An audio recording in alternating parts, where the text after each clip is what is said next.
Was the PS5 Pro just confirmed? New SSD now or a new console later? The choice is yours. And this is why physical games are so important.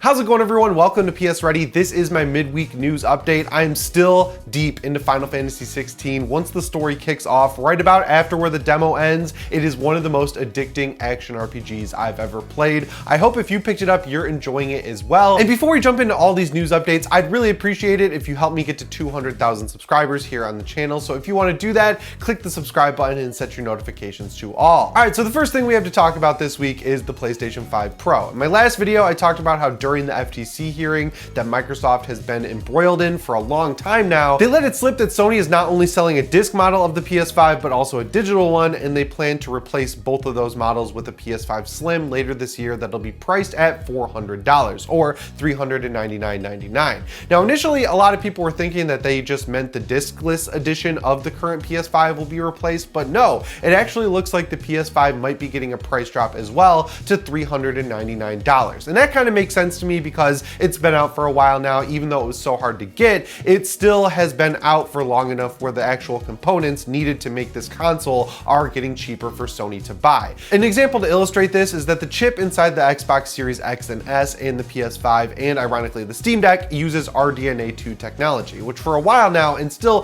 pretty much is cutting edge technology from AMD. But if you look at the biggest competitor to the Steam Deck, which just came out, the ROG Ally, that thing is using an RDNA 3 chip. So they're basically a generation past what they were using with the PS5 and Series X. Even though it was brand new when those consoles came out, it's not so brand new anymore. So it's going to be cheaper for Sony to buy that APU for the PS5. And because of that, they can still drop the price $100 on the Slim and give us a little bit of a savings while also retaining a profit on their end, which is great, right? Like, it gets more PS5s into people's hands, and that's awesome. And this is also good news for people who currently own a PS5, don't really feel the need to upgrade to this eventual PS5 Slim and are waiting for the PS5 Pro, because if the current PS5, the PS5 Slim that's coming out later this year, is going to be the cheaper of the two prices at $400, that means we could possibly expect the PS5 Pro to be selling for $500, which is a lot of money for sure. But if they can kind of get that new console into the marketplace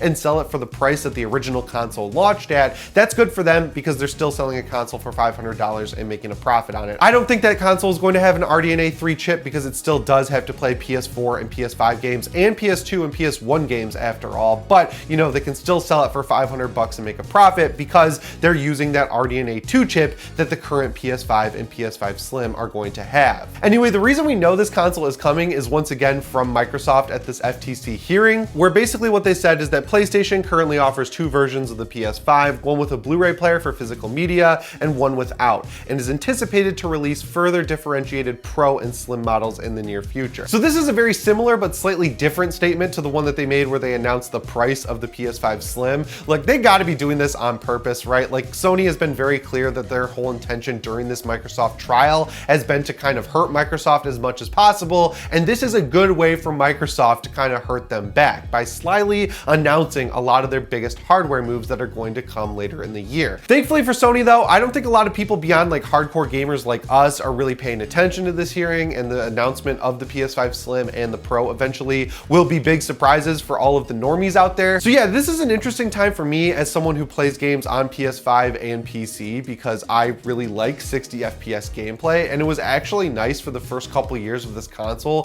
to get 60 FPS games pretty much across the board, to the point where I didn't really have to feel bad buying a ton of games on PlayStation 5 that I could have also gotten on PC, because back in the day, like during the PS4 generation, with games like Dark Souls 3 or The Division, or a game that I actually bought on PS4 and then went and did my best to return and then buy again on PC, Doom 2016, I did all that because those games just straight up ran at a locked 30 FPS on PS4, and even with my 1070 graphics card, playing them at 1080p on PC, I could get a solid 60 FPS on maximum settings, which is just not the experience I was getting on console. But this generation with the PlayStation 5, with all these games that have come out in the first couple years of it, a lot of those games not only run better on PS5 PS5 than my PC because of this new issue with Unreal Engine 4 that refuses to be fixed, which is stuttering. They also look just as good, if not a little bit better, playing on my TV on PS5, because even if they're not internally running at 4K, they're upscaled extremely well to 4K, which my monitor on PC is a 1440p monitor. So even with those lower settings that PS5 games run on, I still get a better resolution out of my PS5, or at least one that looks like a better resolution. I know it's internally running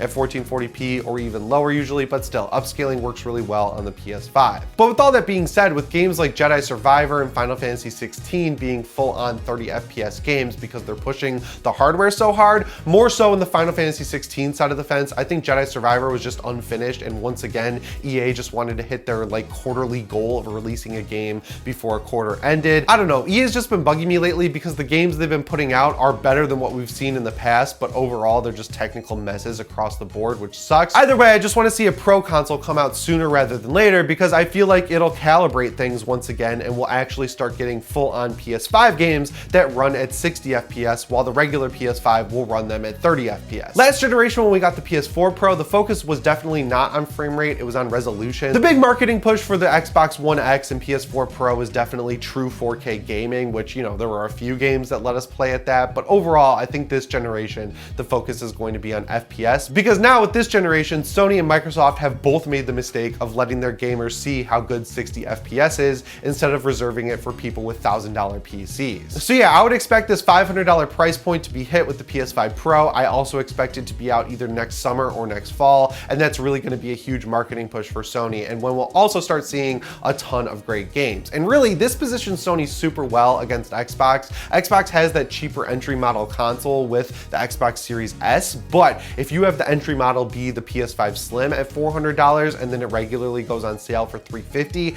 and then the true Pro model of the console, the equivalent to the Xbox Series X, is $500 and it's the PS5 Pro and it can push 60 FPS gaming, that is an awesome scenario that I am really excited to see. One thing I hope they definitely upgrade, whether you buy the PS5 Slim or Pro, is the internal SSD in the console. Like, look, it's nice that we get close to a terabyte with the PS5 with 680 gigs of usable storage, but with how big games are getting, especially online games like Call of Duty, for example, it's about time that Sony actually starts giving us more storage. I mean, this is a problem across every tech company. Like Apple, of course, they have notoriously low SSDs inside the iPhone. The Xbox Series X also ships with a terabyte and it doesn't really feel like enough, but this new PS Plus game really seems to be the breaking point for a lot of people because it's over 200 gigabytes. So I already talked about it in an earlier video, but the two PS Plus essential games that I thought were worth highlighting this month are not only Alan Wake Remastered, but also Call of Duty Black Ops Cold War. Alan Wake Remastered isn't going to take up a ton of space on your console and you could really get through it in a weekend, and I definitely think it's worth playing. It'll show you why so many people are excited for Alan Wake 2 to come out later this year and why Control and its DLC are also totally worth playing. But I also think Black Ops Cold War is worth playing because the story, even though it's short, is pretty fun and the ending is pretty cool. It has native DualSense features like making the trigger harder to pull for certain weapons and things like that, and also it has a really fun zombies mode. And now that the game has been out for a while, a lot of the content has come out and you can still have a pretty good time with it. But unfortunately, even though this is a Call of Duty game that's a few years old at this point, they're still making you download all of the Warzone stuff that came along with it seems, which really sucks because it makes the file size of this game over 200 gigabytes, and people are rightfully, in my opinion at least, upset about this. I mean, think about it, right? Like your PS5's SSD, when it's all said and done, is only going to net you around 680 gigabytes of usable space. So if you download this game, that automatically drops you to just 480 gigabytes of usable space. And then if you want to play Destiny 2, that's like another 100 and something right there. So you've got 300 left. You want to play Gran Turismo 7, that's going to drop you about 70 or 80 gigabytes. That's dropping you down to like 200. You see what I mean? You can only fit just a few games on your PS5's actual SSD at a time. So it feels like Sony is sort of engineering people to look to upgrading their PS5's SSD with an external option, which I don't think is a great crutch for Sony to lean on because this console is expensive to begin with, and adding on $150+ just to be able to have some usable space on your SSD really sucks in my opinion because it kind of defeats the purpose of buying a console, which is getting it for about half the price of a really good PC. And another reason I think people are going to need to upgrade their SSD no matter what with the PS5 is that you're going to need more space if you want to use all of your PS5's built-in features. Like one I use all the time is the share button record gameplay feature. It's awesome to be able to just hit record and record an hour of gameplay that I can then use for B-roll in these videos. But even though I have about 2.7 usable terabytes on my PS5, I have a lot of games installed to it and I regularly still play them, so they're not worth deleting. So even with that huge amount of usable space on my console, I regularly have to go into the media gallery and select a bunch of those longer videos I've recorded and delete them. And it's not that big of a deal. Obviously, I can just do that when I actually transfer them to the drive. As soon as they're transferred, I can then go in the console and delete them right away. But it sucks to know that if you want to use all of the features of your PS5 without having to worry about storage space or anything like that becoming a problem, you basically have to upgrade your console's SSD, and it's not even going to get you that much of an upgrade in terms of being able to use all those features like recording games. So with all that being said, I feel like it's kind of inevitable that both the PS5 Pro and Slim have bigger SSDs. Back in the day when the PS4 Pro came out, that one had a terabyte HDD in it, and the PS4 regular edition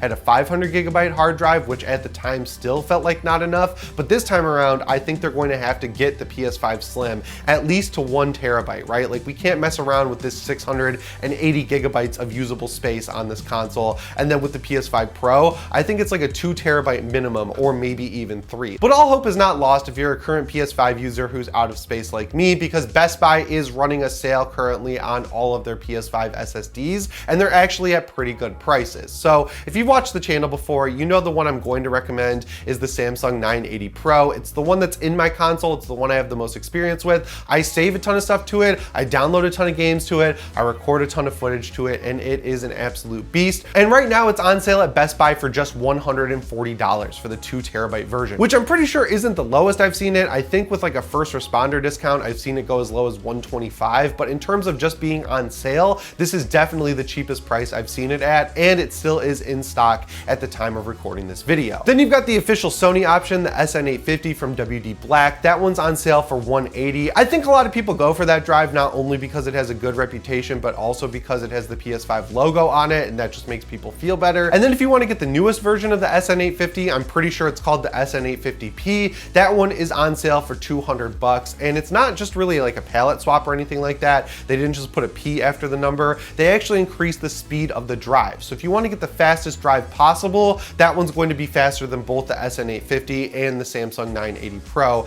And for just $20 more, I think it might be worth it, especially considering the cheaper model, the SN850, has been sold out all day at the time of recording this video, while the SN850P has been widely available. But yeah, regardless, it looks like our only two options if we want more space in the future are going to be to upgrade our console later to the PS5 Pro or Slim. I wouldn't upgrade to the Slim from the current PS5 though, based on what we know. That could obviously change, or you could just get a bigger SSD now, and I feel like that's the better option for any current PS5 owner. And the last news story I have for you guys today is mainly about why physical media is important. So digital games are not really a new thing. There are tons of indie games coming out all of the time, and a lot of those games actually do end up getting physical releases, which is awesome. I've bought quite a few of them just to have a physical copy of that game sitting on my shelf. But the one that really got the news going this year was Alan Wake 2, because that's a full-on AAA game that is not going to have a physical release. And that's going to make it cheaper, which is cool, I guess, but man, I'd love to just pay the extra $10 and get a physical copy of that game. And to really understand why, we've got to look at Friday the 13th, the game. This game's awesome. I loved it when it came out. My friends at Gun Media did a really good job making it feel like a Friday the 13th movie when you play it. But unfortunately, because of the lawsuit between the guy who wrote the original Friday the 13th and the guy who owns the rights to the franchise, they basically lost the ability to develop on that game, and they've done a good job keeping it running in the background. But unfortunately, their license expires on December 31st, 2024, and after that, there's no guarantee on if the game will keep running. Now, after a certain point in time, it's also going to be delisted from stores, but if you have a disc like I do, a PS4 disc that is, you'll still be able to play the offline bots mode in the game, which I guess is better than nothing, right? Like, you can still do all the cool Kane Hodder style kills and all that, but if you've ever played the game, you know that it takes a little bit of time to unlock all of that stuff, and Gun Media seems to know that, because the final update for the game just released today when you're watching this video, and it includes basically everything in the game. So you're gonna get 30 legendary perks, all players will be level 150, all kills will be unlocked, all challenge skulls are unlocked, no XP needs to be earned, and no matchmaking functionality will be lost. You will have to pay the $4.99 still to get the DLC kills, and I would do that before the game is delisted, but other than that, everything is going to be released in the game. And just make sure if you have a disc version of the game, you pop that into your console, keep it installed, and make sure it's updated to the latest version. And at the very least, you'll be able to play offline with bots mode with everything unlocked. Anyway, guys, that's it for this video. Let me me know what you think down in the comments below. Remember to subscribe, set your notifications to all if you haven't already. And as always, my name is Jimmy Champagne. I'll see you in the next one. Thanks for watching and shape on.